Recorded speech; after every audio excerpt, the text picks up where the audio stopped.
You're listening to the Forest School podcast with Lewis Ames and Gemma Southerden. Hi guys, just wanted to let you know that we now have an option on our Patreon page for you to sponsor a full episode of the podcast. So if you've got a book that you think we should read, or a topic or reoccurring issue that you want us to chew out, or you just want to ask us a load of questions, you'd head onto our Patreon page. It's up there. All you need to do is make sure that once the payment's been taken once, you cancel that subscription so you only get charged once, and then we will get to work making an episode about whatever you tell us. So have a look at that. And for our episode this week, we're talking to Mel Harrison, who is an FSA endorsed trainer. She is someone who's been in Forest School for a long time. And we're talking to Mel because at the FSA conference this year, she ran a workshop on sociocratic voting and sociocratic Forest School. And in the short time since the conference, it's been really influential to me, and so I wanted to get Mel on the podcast so that we could talk about it a bit more and get the idea of sociocratic stuff out to more of you. So hopefully listening to this podcast gives you some ideas and gives you some insight on what's going on. So enjoy. Oh, I don't know about you, Gemma. I forgot to eat all day, and I am now just been like, come home. I've put like thousands of carbs into my face, and I'm now a bit rosy cheeked. Yes, same. But how are you, Mel? I'm good. I've got a sandwich with which I've bitten about 3 bits out of it because I also forgot to eat this afternoon. But so I've had my carbs. 3 bites of sandwich. 3 bites of sandwich, yeah. There should be a thing, isn't there? It's a different thing to when I was teaching. There's definitely a thing of like, oh, you don't have time to eat because you're physically doing something. And there's something about like being in the woods. You could sort of be munching almost all day, but mentally you don't think about it because you're so off doing other things in your head. You can choose to eat or drink or go to the loo whenever you want. And then I did all day with the school group the other day, not in our woods, somewhere else. And I realised I couldn't just do that. And I felt really uncomfortable. I was like, oh my goodness, I have to wait for all the children to be told it's snack time, because I was just helping out as well. I wasn't like in charge. Oh mate, that is a different scenario. Yeah, right. So what should we do? So probably worth saying that, Mel, you did what were they called? The workshops at the conference this year, and your workshop was about sociocratic. I can't remember what the full title was. I think it was just Sociocratic Forest School. Sociocratic, and so I went on that one, and Gemma was off doing other things. And I kind of went back, and on the car ride home went, we need to do this thing, and this is great, and we should do this thing. And very kindly, you've agreed to come and kind of chat to us about it and, tell more people about it. So maybe it's worth starting talking about like you and partly your work, what do you do? And then, how has sociocratic stuff entered into that? Okay.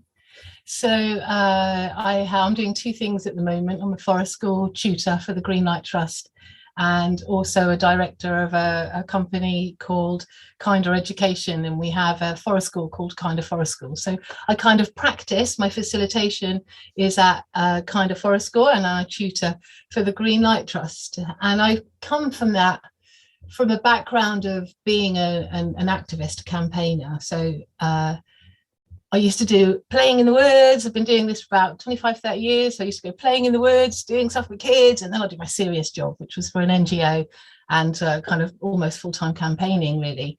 And then I suddenly realised that I was standing up and talking to people who either agreed with what I was saying or weren't really going to budge much at all. Thinking, how is that going to make any difference whatsoever?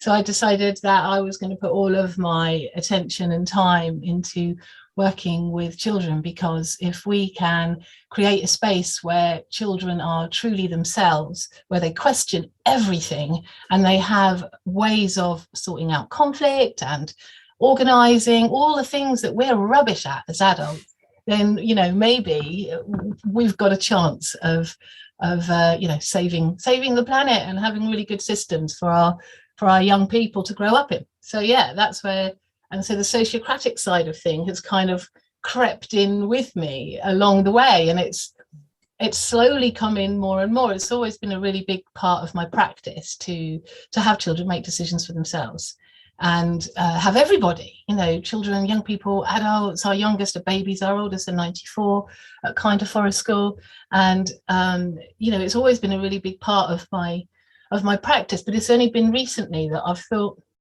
and I think because I visit so many forest schools, that I've gone, whoa, hang on a minute, there's something different that happens in some forest schools where the facilitators are really interested in this kind of stuff, and they're playing with this stuff, and the children really respond amazingly well to that, given choice, and so I thought, I might try doing a workshop for this at the conference to see if anybody else is interested in this side of what I see as really important part of forest school. Can I ask, for those mild dunces amongst us, can either of you guys, because you've read more than I have, can you define the difference between sociocratic and democratic? So democratic is voting. So just to put it really, really simply, it's voting. So if you've got like 7 kids, 3 kids, I was going to say 8 then because I'm rubbish at maths and I had to change it to 7. So 3 kids that said, no, I really don't want to do that thing. And then 4 kids who said, yes, I do. Then you've got almost half of the population unhappy. Hey, it's very similar to our system that we have here. Mm-hmm. Whereas being more sociocratic is everybody consents to it. It doesn't have to be the very, very best idea ever, but you can live with it. You can go with it. So it means that there's more conversation around the issue, whatever that issue is, or decision, or play type, or whatever it is that they're looking into, and it's people don't go away really unhappy or unheard, or so yeah, voting, majority, sociocratic, everybody is consenting to that idea. Got it. Brilliant. Thank you. I really liked, so I've been reading, there's 2 books that I've got in front of me. I've got Who Decides, and Many Voices, One Song. And they're both good books, I think, for anybody who listens to this is like interested in learning more. I would definitely say Who Decides is the one to go for, because it is maybe 100 and something pages thick. Many Voices is, I didn't realize, an absolute doorstop. And this thing, like, you could kill a badger with this. Like, it's dense. And it's all about, it's very many layers of, if you own a big corporate structure and how do you do this? And so definitely Who Decides is the one to kind of look into. But what I found really interesting with both of them is this idea of like, so sociocratically, as I understand it, you have like circles and you have off-branching circles. So you might have one group all together where we go, okay, we're going to do this. And then separately you go, okay, well, who wants to work on this bit of the project? Okay, go off and do that. And that idea of like complete autonomy of that circle, like when they go off, in what I've read, it's like, okay, if you're not going in that circle, you have to trust what they're doing. They don't need to bring it back all the time and keep checking in with, in the corporate structure, it'd be like, it doesn't all have to go past the head of operations. You just go, okay, is that group running it? I trust that. And that's actually quite a difference, I think, for me, from lots of, the way I've seen children try to be involved in like school councils and all of the, things like that. And there, in my experience, there's always been like a checks and balance thing where it's like, oh, the children decide. But really, it then goes to the deputy head or it goes to someone else and they kind of go, yeah, we're doing that or we're not doing that. So actually, it's for me, a big thing about this is like that level of autonomy and like ownership seems hugely important to this whole vibe. Would that be fair, Mel? Yeah, completely. And trust. It's building a community where you are looking out for each other and trusting each other's decisions. And like I was saying earlier on, it doesn't have to be a decision that you would necessarily take, but it's one that you can live with and one that you don't see a major problem in, because with children, they'll still, if somebody has come up with, this is our proposal, this is what we want to do, this is what we want to play, this is what we want to do, whatever it is, and somebody thinks, oh, actually there's something in there that's really dangerous, or it might really upset somebody socially or whatever, they can bring that up and then rediscuss it. So even though that proposal from a little subcircle can come back to the circle, it can still be then tweaked a little bit if the others kind of go, oh, there's this major thing, but not just little things. It has to be something quite big, you know.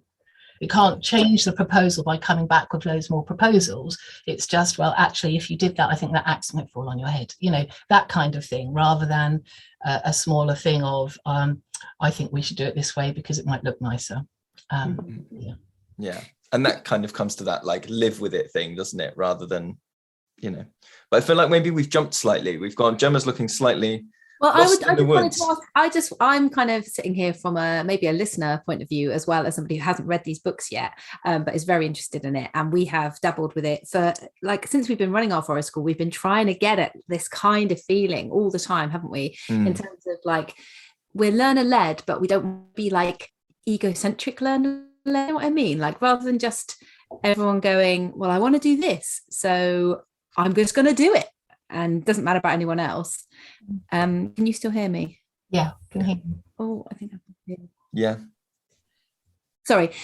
Yes, so I'll just rewind a little bit. So we want to be learner-led, but not completely egocentric learner-led in terms of, I just want to do this and I don't care about what anyone else thinks or feels, and this is forest school and I get to do what I want. Like, that's obviously not our goal. So trying to kind of build that community. But I'm just also thinking about listeners who maybe haven't dabbled so much in that as well, and wondering if Mel, you could give us some examples of sort of sociocratic systems that you have used with young people, like some examples of those discussions about where there's been, you know, quite a meaty or weighty decision that's been made, or do you know what I mean? Can you give us some kind of examples? Yeah. Okay, so one that pops to my mind is a group that's been coming for three years, are involved in some really deep play. And the deep play is with the dragon riders and the mafia, bomb, bomb, bomb. And the dragon riders were first, and they built this beautiful dragon. It was amazing.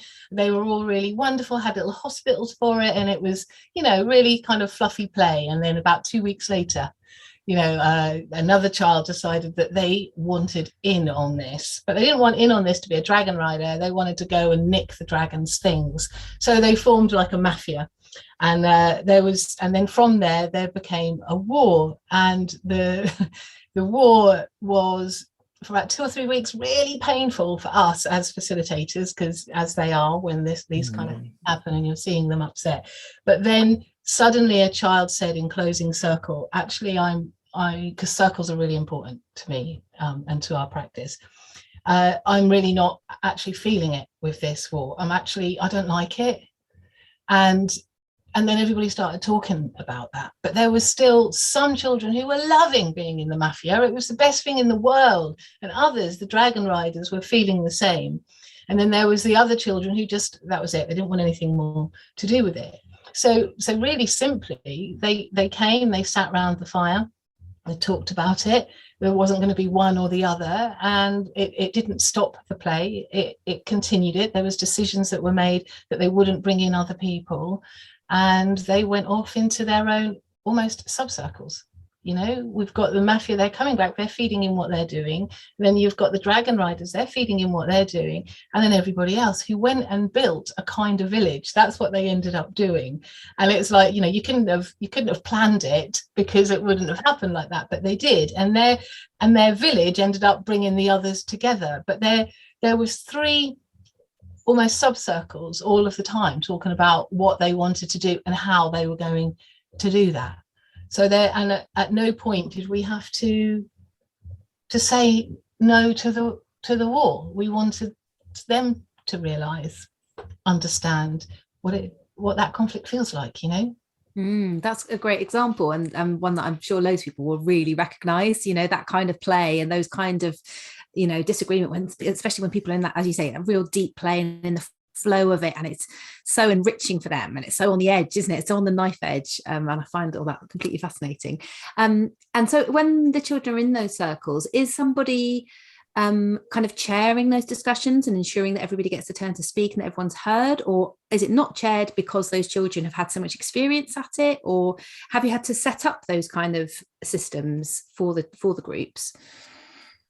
Yeah, well, we don't go into their sub-circles and kind of support them in that, because we are waiting to see what happens within that, because the more dominant ones within there will end up being told that they're being more dominant, and it might take a while, and it might be quite painful, but it's, instead of us kind of standing in there and go, no, everybody's now got to listen, all of that, we wait for them to do it. And they do it differently to adults, because we also use this as a governance system for the KIC as well, for the Community Interest Company, and they do it so differently to us because their egos aren't the same.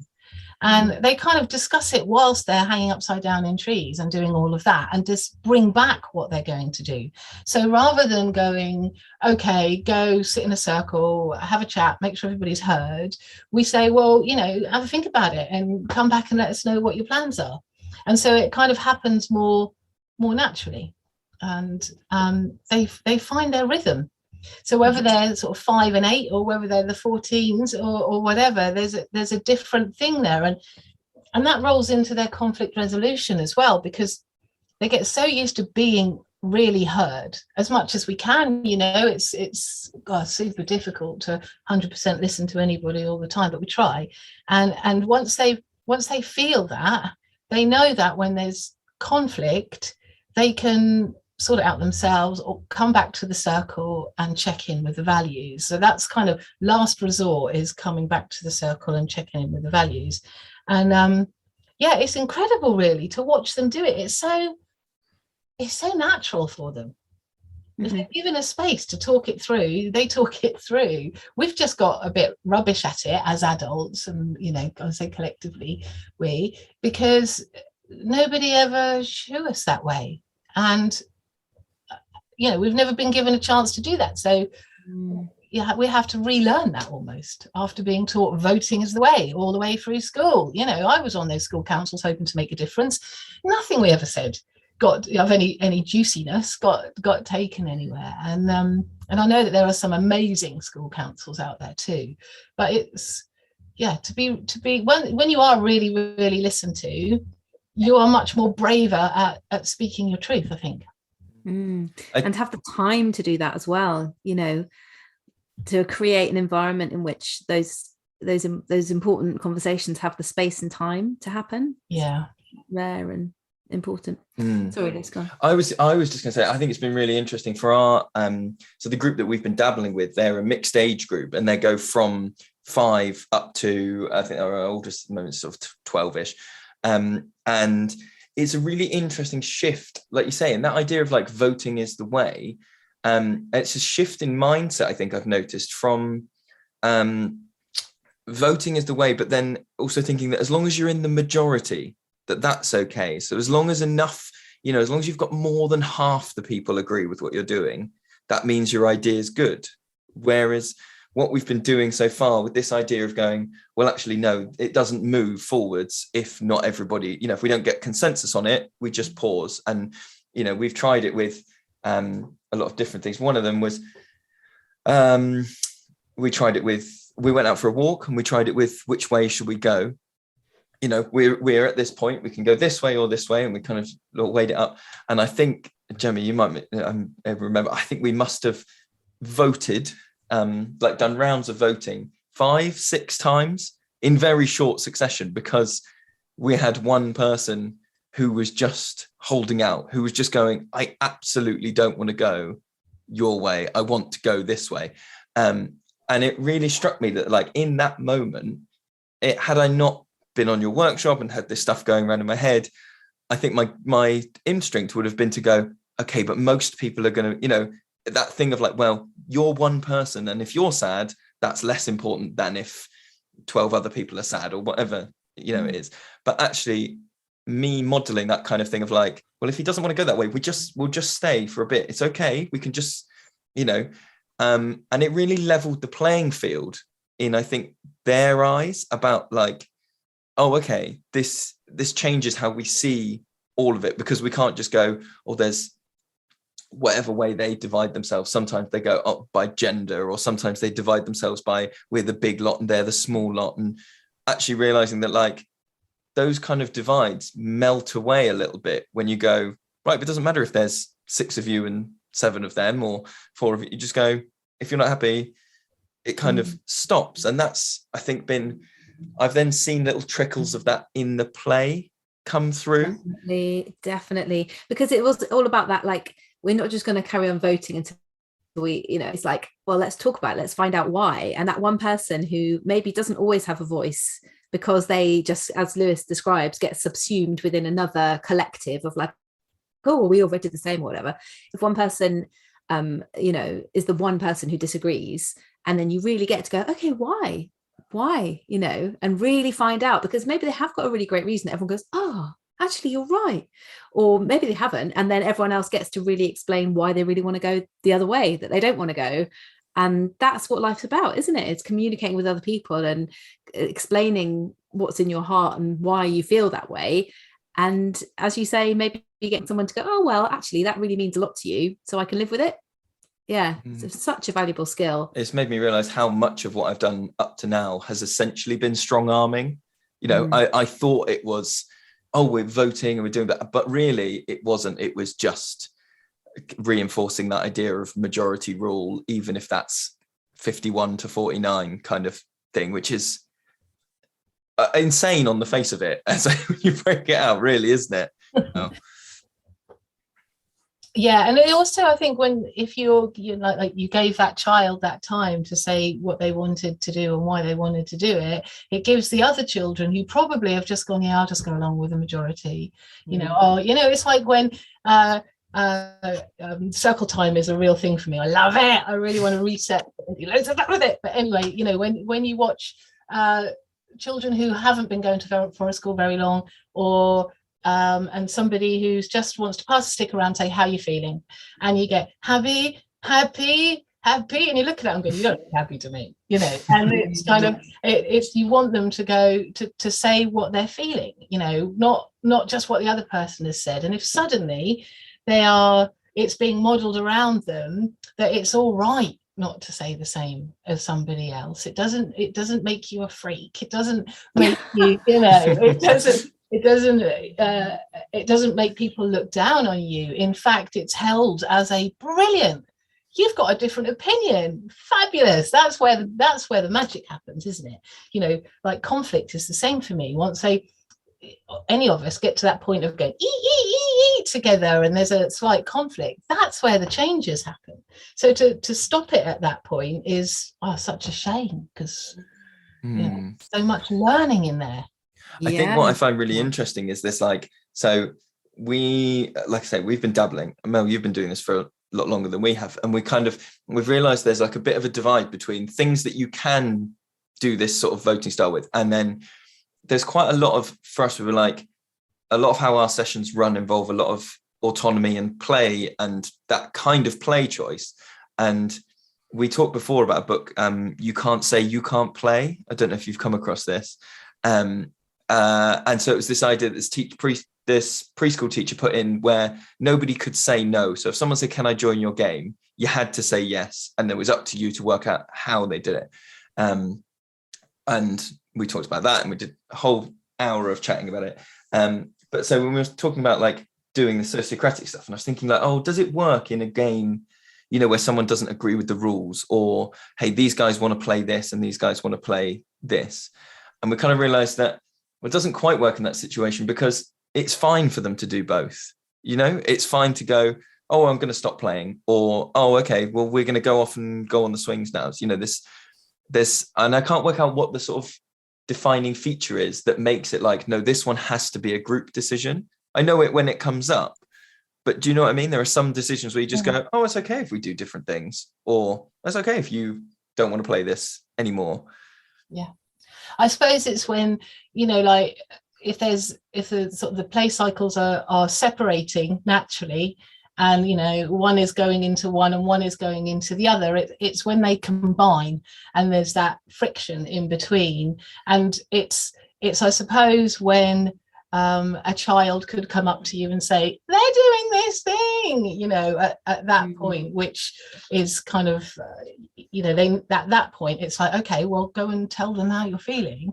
But it's at that point you go, well, what do you want to do about it? Because it's not for us to decide, okay, now let's play with this kind of circle stuff together. It's, is this going to be useful for you right now?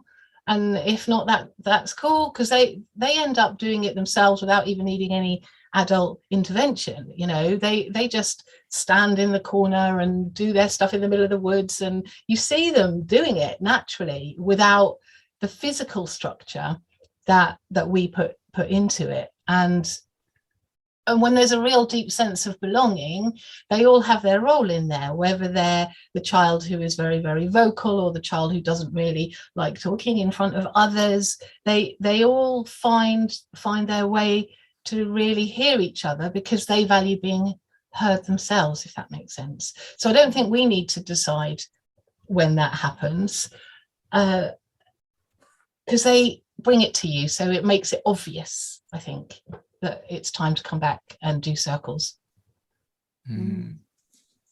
Yeah, definitely. I think it's one of the things, isn't it? It's that idea of like so like I said, our group is mixed age, but also has, and I probably will always have, our main group, this is a home ed group, I'm talking about, additional and complex needs, left, right, center. And so that is sometimes an interesting, when you realize how much of processes like this are, I can't think of the right word now. I use the word oratory skills, and I was really proud of myself for using the word oratory because I felt like a Roman senator. But that thing of like, who's verbose, that, can persuade and can give a speech in a lot of systems can come up trumps because they just kind of go, well, I can say this or I can speak this. And so again, in our short dabbling, we've noticed in circles that we do sometimes you get that thing where it's like, I'm not comfortable with it. This is a learner going, no, that's not right. And I think I know what's going on, but I don't want to speak for them. But also, are there techniques for coaching someone through to help their voice getting heard without overpowering them? Yeah, I think we're all naturally speakers out loud or not speakers out loud, and that can change kind of throughout our lives. But I think knowing your group really well and giving space in between those decisions. So if an issue comes up, talk about it in your kind of open morning circle, however you do that, if it's come up at that point, but then give space and really watch. And what I love about rounds is that, and I know that some people think it's dreaded when the stick comes round to you or whatever, and you've got to do your thing, but you don't have to. You can pass it like a hot potato, that's fine. But what I like about it is you watch the body language of that child. Okay, so they're not speaking in this circle, but they've still got something to say. So that when it's gone round and it's gone and everybody is dispersed into, playing all over the shop, then you can then go, just around and just check it in and I'm just checking in because it looked like you had something that you wanted to say. Is there anything that you want to make sure is brought to the circle when we talk about it again? So then you're not doing anything that is singling them out. You're also saying it's okay not to want to talk in a circle. It's also okay to be really gobby, but we just have to be really respectful of each other. And as the facilitators, as the adult facilitators, we need to model that ourselves and just hold space for them to know that even if they don't want to speak in circle yet, then their voice will still be heard. So because the groups that I work with too are diverse in their kind of their needs and their kind of personality types, and that's what makes a absolutely fantastic community, because that's how it is, isn't it? Wherever you are, there's a great big mixed bag of folk. And if you give them those skills now, this is why it's just so juicy, is because if you give them those skills now, even when they don't come to forest school anymore, which is like, oh no, they're not coming to forest school, they're gonna I don't know if you feel that, but I do when they go. And it's like they're taking those skills, and slowly you start hearing about them using the skills in their life. And they might come up when they start a business or whatever, where they go, actually, there was this thing we used to do and it used to work quite well. And it kind of sort of sneaks in that way. I used to co-run a small school. We all took our kids out of school when our kids were young, and we built a straw bale building and educated our kids together. Wow. And they use this system. Well, we call it consensus decision making at that point, and we didn't break into smaller circles. It's kind of grown out of there from then, but they'd sit in circle and make their decisions together.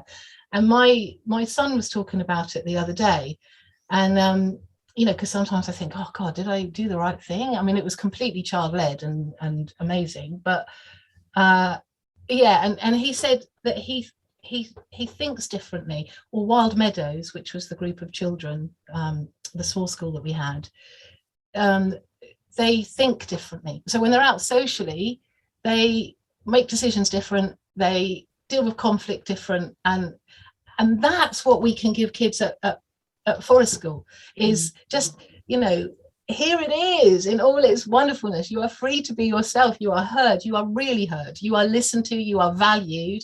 And here are a few little tools you can use that might help you make decisions, will help you deal with conflict, and also help with your self-worth, because you have a skill you can take into somewhere and go, hey, I've done this thing. Can we try it? I think that's a really good. Gemma and I were talking today about, so we're both kind of aware and connected with the unschooling movement, and that kind of end of things, which is great and exciting and interesting. And we were talking about this idea that you can't ever remove your children completely from the society they're in. And this kind of ties in, I think, that idea of you can make your forest school and your setting idyllic, but I think there's an awareness, we were saying, Gemma, weren't we, about that they've also got to be prepared for, they've got to be able to take that somewhere else and go, okay, but when that's not the norm, are you still okay? Have you still, do you understand the decisions? And actually my son this week, I mean, he's been coming to forest school since he was 4 months old. He is proper, God bless him, he is out on the hippie end. And he was going to a football club, and from the sidelines I could just see him absolutely shut down. He just sat on his ball for about 10 minutes, and I was like, okay, what's going on? I went over and picked him up and sort of went, are you all right? And he went, I had a really good idea for a game, but the coach said he got to decide what games we played, and he wouldn't listen to my idea. And in what, I had this absolute dichotomy of kind of going, okay, on the one hand, fucking hell, mate, that's so self-aware to be I wasn't listened to and I don't feel valued, and so I don't want to be part of this. And on the other hand, I want to be have I shortchanged him by not being able to be part of a didactic, his sense of autonomy is so strong that any chipping away at the sides, and he's nope, if I'm not in control, fuck you, basically. So that's a really nice thing to know, that this sociocratic stuff can kind of go with learners outside and can sort of influence change. Yeah, and I think it's that middle bit, the gooey bit, the mordant that sticks it all together, is that bit of going, I am an individual, my decisions really matter, and I can say no when I want to say no, but also I am part of community. So sometimes when I'm going, no, I am not going to budge, there's not necessarily a really, really, really good reason for that. And it's good to listen to others, so I can go, oh, actually, I can go along with that. I can live with that and still be me.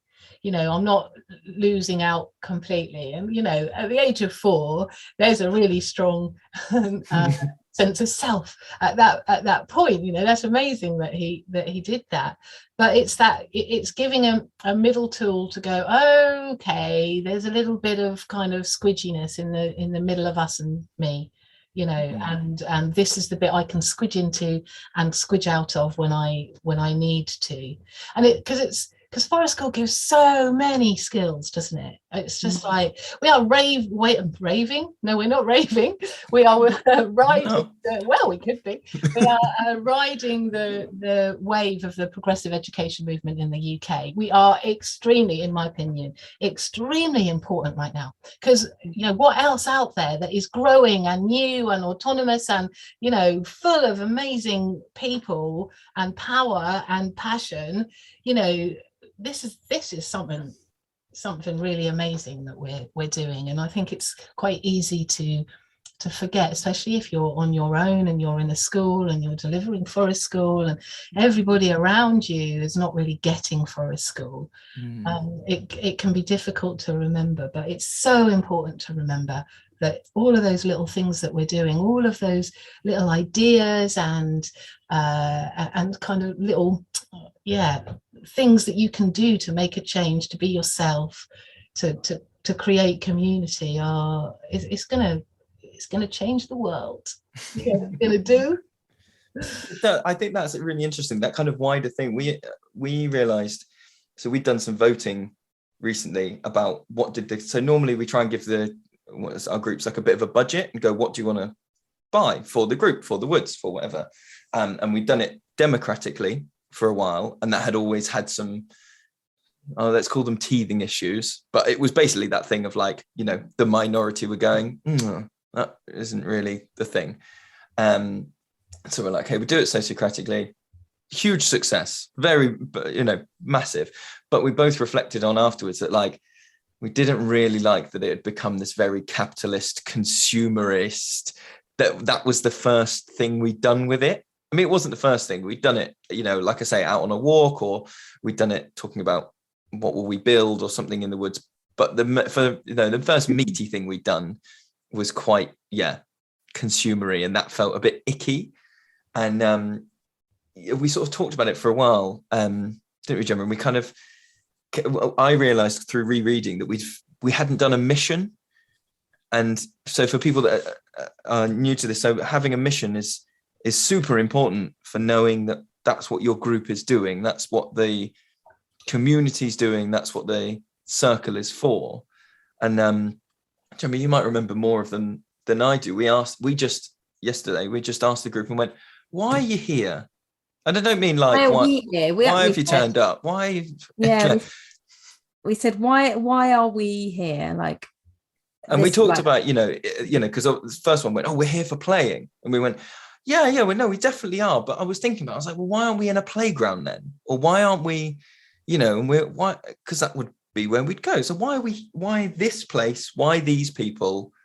What are we here to achieve? And they came up with to play, to make friends, to learn about the forest, learn skills outside your comfort zone, learn how to solve problems, and learn to respect the forest. Nice. And we were like, wow, okay. And we're going to revisit this, I think, and ask that question again as time goes on. But then we were saying about kind of, if we are deciding how to spend a budget or deciding what resources that we might need in the future, to come back to that list, which is slightly different for values, which we've also been discussing a lot recently. But in terms of what things do we actually need in order to make our experience here how we want it to be, it's like, well, if we go back to that list and go, if we need a resource, does it fit one of those things, or is it just somebody wants to eat sweets, so I want to buy some sweets, which we also had. So it's we feel in our gut that just buying some sweets because an adult is saying you've got some money to spend is not really what we're trying to get at. But why is it not what we're trying to get at? It's this, it's this list, and going, well, we said we wanted to learn about the forest, and so therefore we need some equipment to do that, and that was quite a useful thing to do.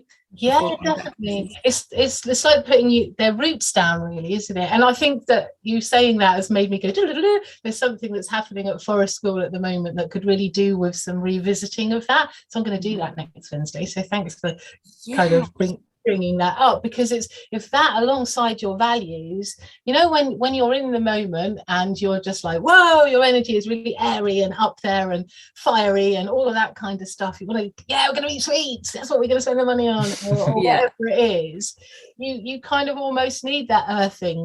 Okay, let's just rewind. Okay, great, you want sweets, let's check in. Is it doing all of these things? Do you remember when you said that? Do you remember that conversation? But you know, it kind of makes you go, oh yeah. I mean, I know as an adult, when I'm kind of sort of jumping around going, whoa, I'm gonna do this crazy thing, and then suddenly go, oh yeah, no, I've got to work, or whatever it is, or I'm at work, and whatever, and it kind of just goes, oh yeah, okay, now I remember who I am, why I'm here, and let's do this for the better of everyone. I think it also does the opposite, though. We were talking today about how useful that question is of like, why do you want to be here, or why have you come here?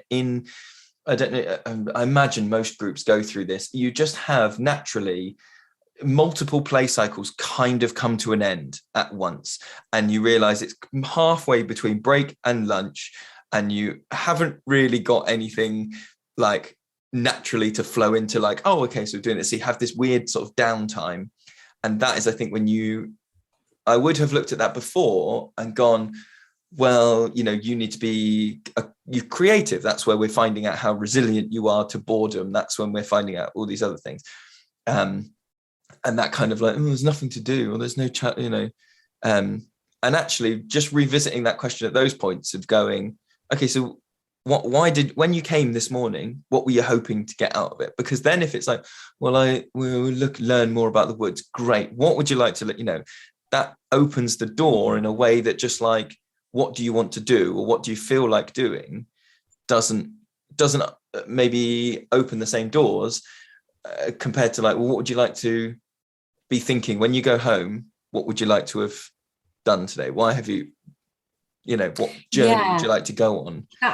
That reminds me of some learners that we've had who've become upset at the end of the day because they've gone, I didn't get to do the thing. And often they're not really capable of expressing exactly what thing it was they wanted to do.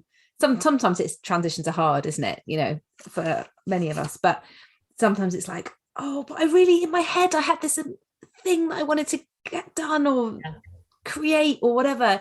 And actually I spent all my day doing this other thing that often is very social. But maybe a list like that is worth, you know, helping somebody put that into words. And also it's saying to them, you know, what did you want to achieve for yourself today is different to, hey, why don't you come and make this thing with me, you know, because they're not doing anything, they're bored, they, you know, instead of that kind of feeling, you can just go, well, okay, what is it that you wanted to do when you came today? And I like that. And also helps, I think it, you know, Forest School is you know, a reflective practice, and you don't always know all the things that are going on in somebody's inner world. So just eliciting that back out to go, oh, you are really interested. That's why you're here to do that thing, are you? It's bats is your thing. I would never have known that because you don't mention bats, because we never do anything about bats, because we don't mention bats. So it sort of breaks that like quiet cycle and helps with the planet. You know, we were saying how much we'd like to do it. We were saying we'd like to do it with groups where adults are present as well, but it might come across as like fishing for compliments, like, tell us why you're here, tell us why you've come, why are you here, why us, why are we so great, why have you, you know,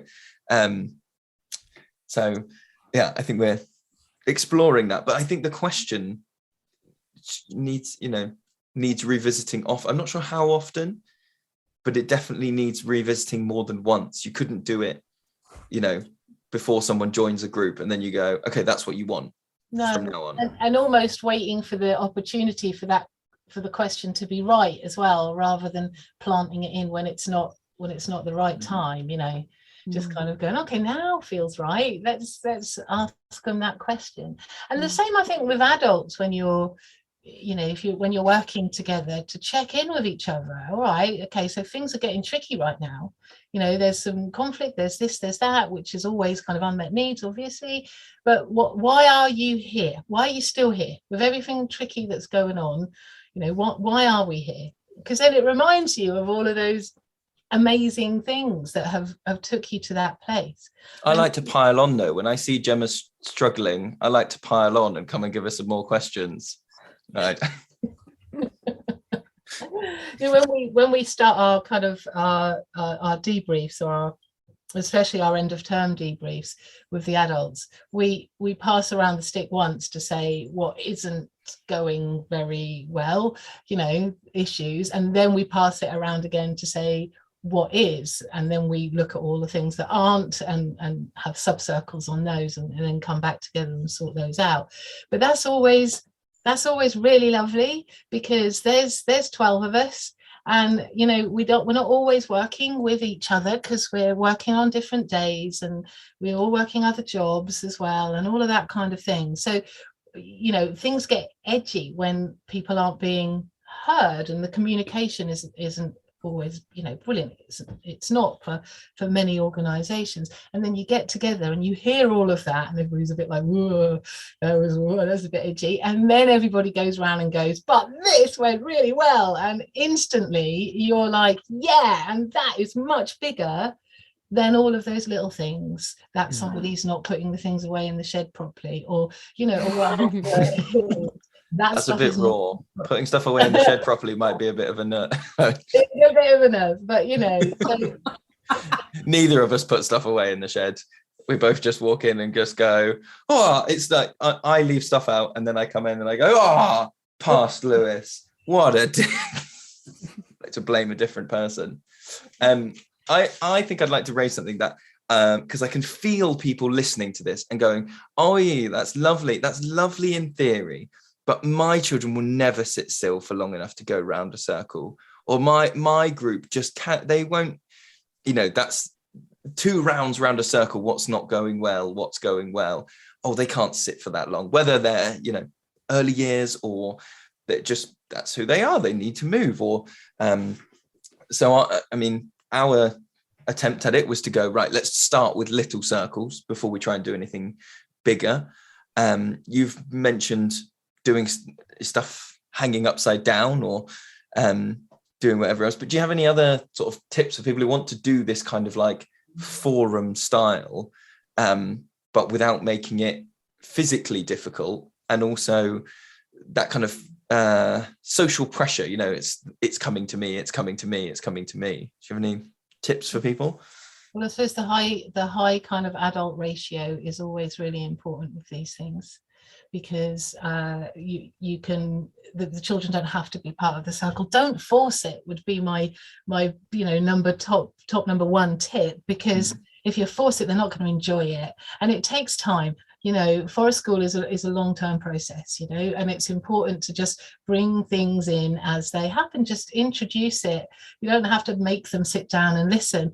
I mean, our circle times are chaos. They're not like a group of children sitting around and going, yes, I'm just waiting for my turn. There are like ones jumping up and down on the kind of outside, another one that's kind of jumped on the bike, gone round on a loop, come back to the fire circle because that's what they need to do, you know, another, you know, and another that sit on the outside already in their little subcircle, but they're getting closer. And it's about the adults being flexible, really hearing, going with the children's needs rather than our agenda, and yeah, so softly, gently introduce that. Okay, well, I'm hearing some things that aren't going well, maybe later on or tomorrow we can talk about the things that are, or whenever it is that you're seeing them. But I think it's knowing your group really well, and being holistic with your approach, so that it's not, this is going to work for every single group, because that just isn't. Every group is totally different, and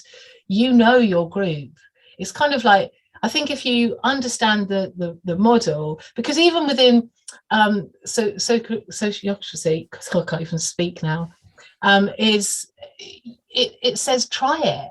If this doesn't work, try it a bit different. But here's the scaffolding, here's a model, see how it goes, see how it works for you. And as long as everybody is feeling heard, that it's non-hierarchical, that it's equal, then you're doing a good job.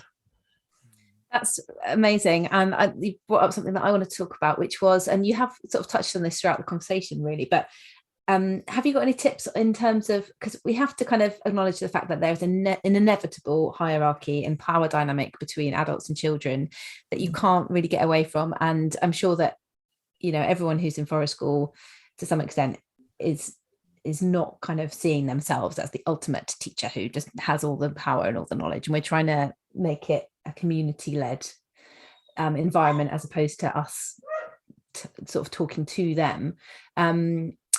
But I'm just thinking about examples where, say you as a facilitator, with, you know, we have to also accept that we have more experience on this planet than a lot of the children, and we've seen certain patterns and we have an awareness, and we have therefore a responsibility to help a group out when they're stuck, if that makes sense. And so if we're seeing kind of repeated patterns of behavior that maybe no one's come up to us and said, I'm seeing there's a problem here, but we can see that there's something going on, which would be really great to be brought out into the open and to kind of instigate a bit of a discussion around it.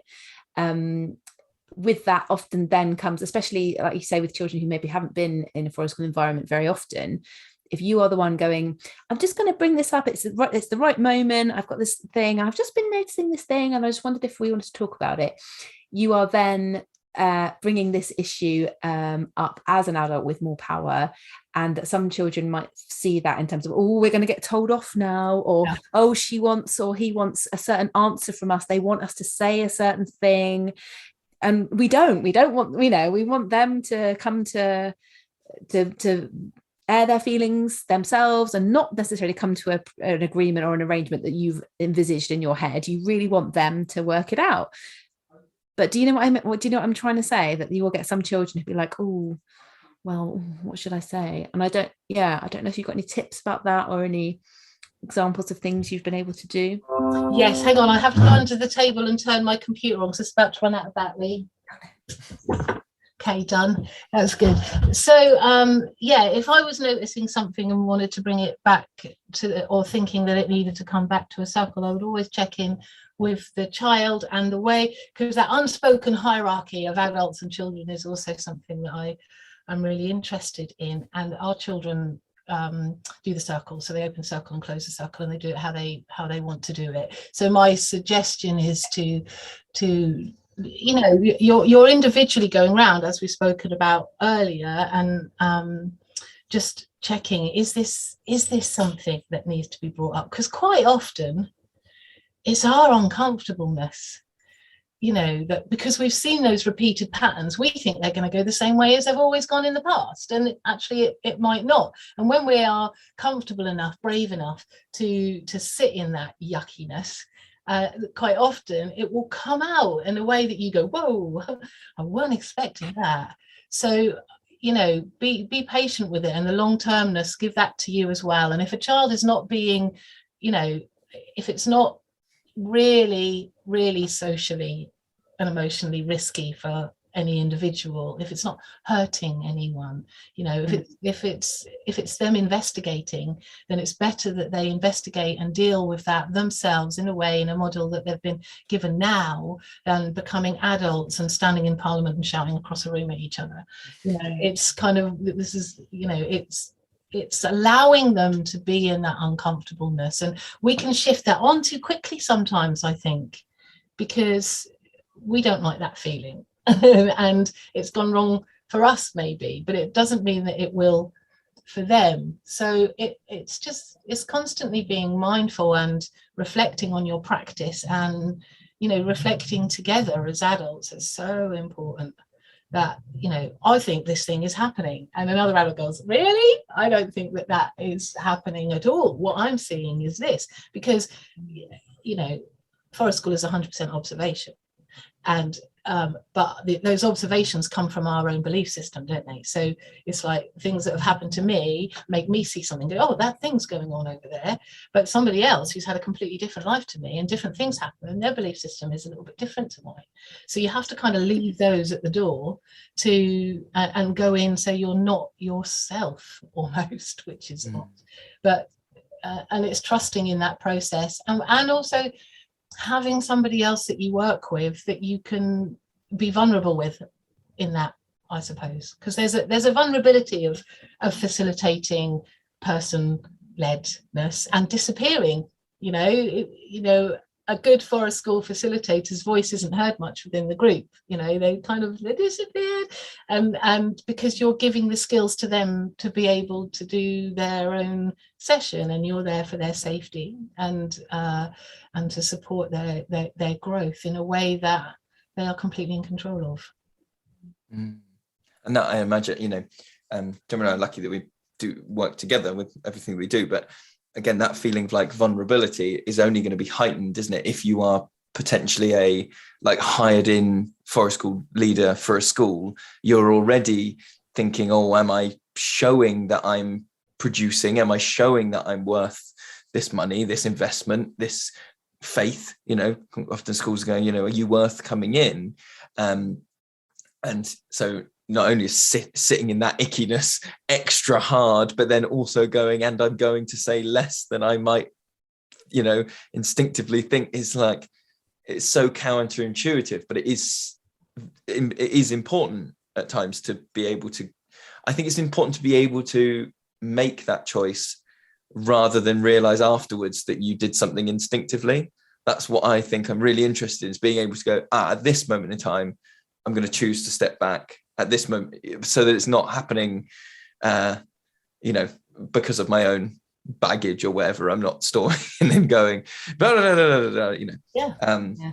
This all goes really hand in hand with our last podcast with Alice Sheldon about needs understanding, and it's all just so enmeshed. Oh, so good. I feel like we have been talking with you for such a long time, and we're taking a lot of your time. And can I finish with one big one though? Yeah. Can I finish with the big one, which was that I'm going to read what I wrote down, because we sent Mel we did prep Mel. We told her the awkward things we were going to ask. And so I said, forest school is and in quotes, learner-centered, which implies a level of individualism in our response to needs. Could it be argued that sociocratic voting runs counter to that idea, because people can end up not getting an optimum experience for them personally? So, and maybe I can flesh that out a little bit, in that, we talked at the start about always voting for, are you okay with this? Are you okay with this? And actually, when I think about learner-centered, I think about, it's almost down the forest school individual education plan.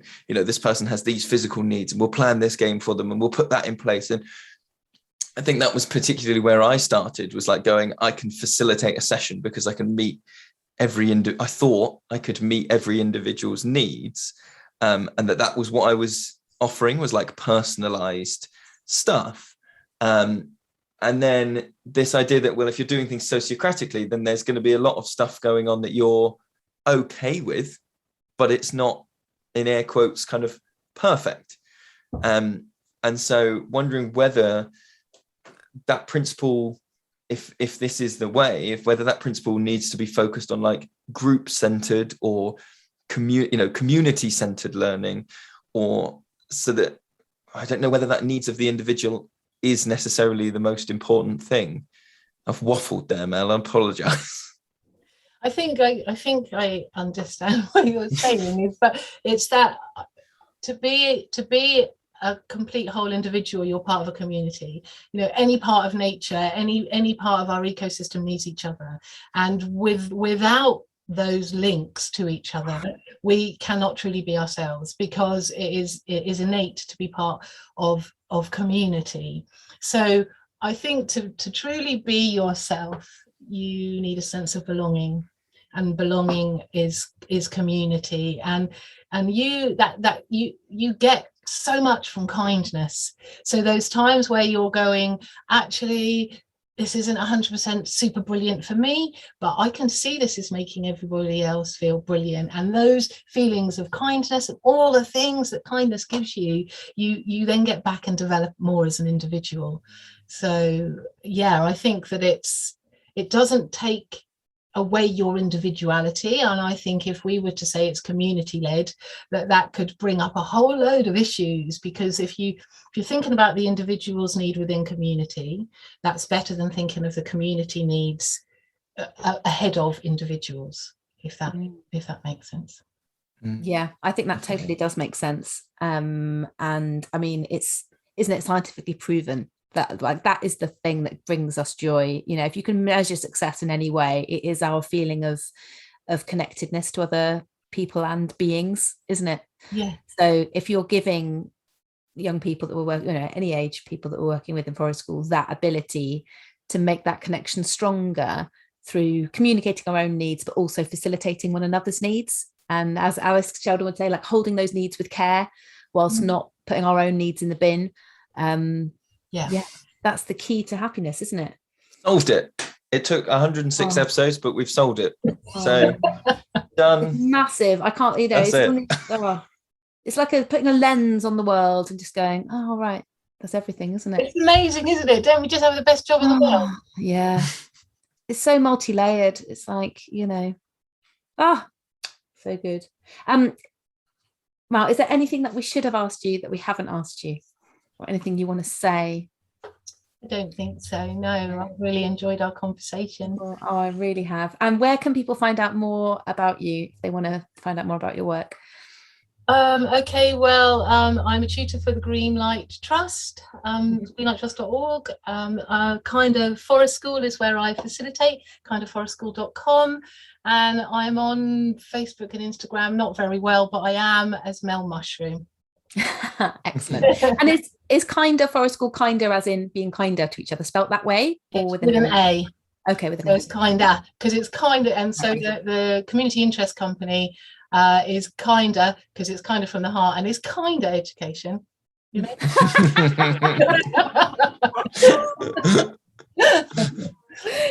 I love it. That is amazing. And do you have anything, Mel, that you can recommend? So I've talked about who decides, and Many Voices, One Song. Is there anywhere else people can be looking? I know there's Sociocracy for All .org. I may have got that right. That's it. Yeah, go on there.org. There's some really good stuff on there actually about when it's going wrong as well. So you're using it for your organisation as adults as well as using it for children, and it's really interesting reading it because you go, oh yeah, that's what's going on right now, and then it tells you what part of communication is breaking down. So I'd say start there, have a look there. Great. Amazing. Thank you so much for talking to us. Oh, you're very welcome. Thank you for inviting me. We'll leave you to eat some more of that sandwich. Yay! Cheers, guys. Bye. Bye. Bye. Applications for Forest School training are now open at childrenoftheforest.com.